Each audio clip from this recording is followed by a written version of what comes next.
تمہاری نیت کی آزمائش اس وقت ہوتی ہے جب تم کسی ایسے انسان کی مدد کرتے ہو جس سے تمہیں کسی چیز کی لالچ نہ ہو۔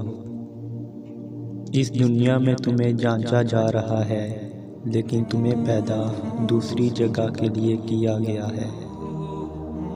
منافق سے بہتر ہے کہ تم کافر مر جاؤ، کیونکہ جہنم میں کافر کا درجہ منافق سے بہتر ہے۔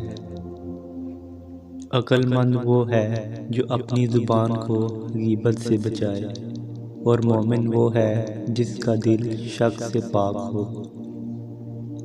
کبھی کسی کو دکھ مت دو، کیونکہ معافی مانگ لینے پر بھی دل میں درد باقی رہتا ہے، جس طرح دیوار میں سے کیل نکال پر سوراخ باقی رہتا ہے۔ جب آنکھیں نفس کی پسندیدہ چیزیں دیکھنے لگے تو دل انجام سے اندھا ہو جاتا ہے۔ جب تمہارے دل میں کسی کے لیے نفرت پیدا ہونے لگے تو فوراً اس کی اچھائی کو یاد کرو۔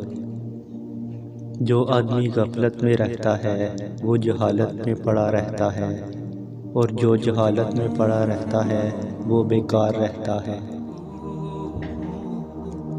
زندگی کے ہر موڑ پر صلح کرنا سیکھو، کیونکہ جھکتا وہی ہے جس میں جان ہوتی ہے، اکڑنا تو مردے کی پہچان ہوتی ہے۔ جو آدمی اللہ تعالیٰ کو یاد کرتا ہے، اللہ تعالیٰ اس کی عقل میں روشنی اور نور پیدا کر دیتا ہے۔